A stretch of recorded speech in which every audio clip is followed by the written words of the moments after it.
Сдружението за подпомагане на малки и среден бизнес, Обединени бизнес клубове с любезното съдействие на Министерството на земеделието и храните и община Първомай проведе двудневен форум на тема Устойчиво развитие на селскостопанската дейност и подкрепата от европейските фондове. Новите финансови възможности през програмен период 2014-2020 година.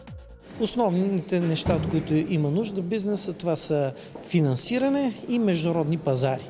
Като имаме предвид това, което преди малко споменахме, че большинството от фирмите поради кризата са попаднали в Централния кредитен регистър, е изключително трудно да кандидатстват за финансиране от банки.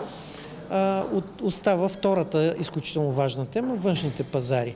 Ние точно там най-много акцентираме, не случайно и провеждаме и международни срещи и като използваме тази наша възможност, че сме членове на Европейския алианс на малкия бизнес, даваме възможност за достъп до европейските пазари на нашите членове и не само нашите членове. Ние сме отворени към всякакви други представители на малък среден бизнес да помогнем с каквото можем.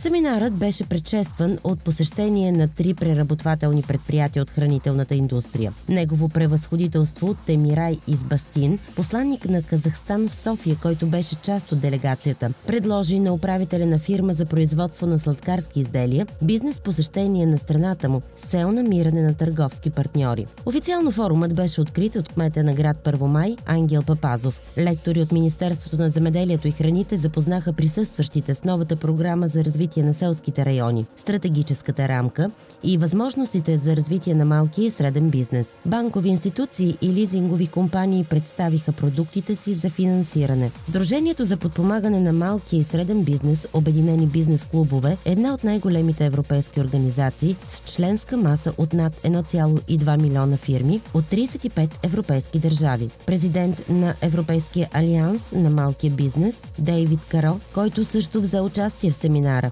беше впечатлен от мащабното производство в една сравнително малка община като Първомай.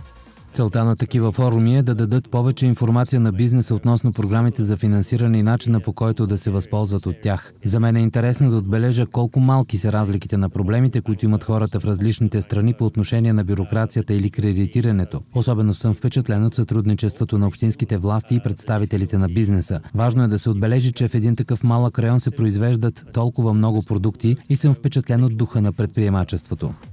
Фактор за развитие на икономиката в община Първомай са предприятията от малки и среден бизнес, чиято основна дейност е производство или преработка на земеделска продукция. Тези са хората, които са гръбнака на икономиката и тези са хората, които дават работните места и съответно плащат данъците както към държавата, така и към общината.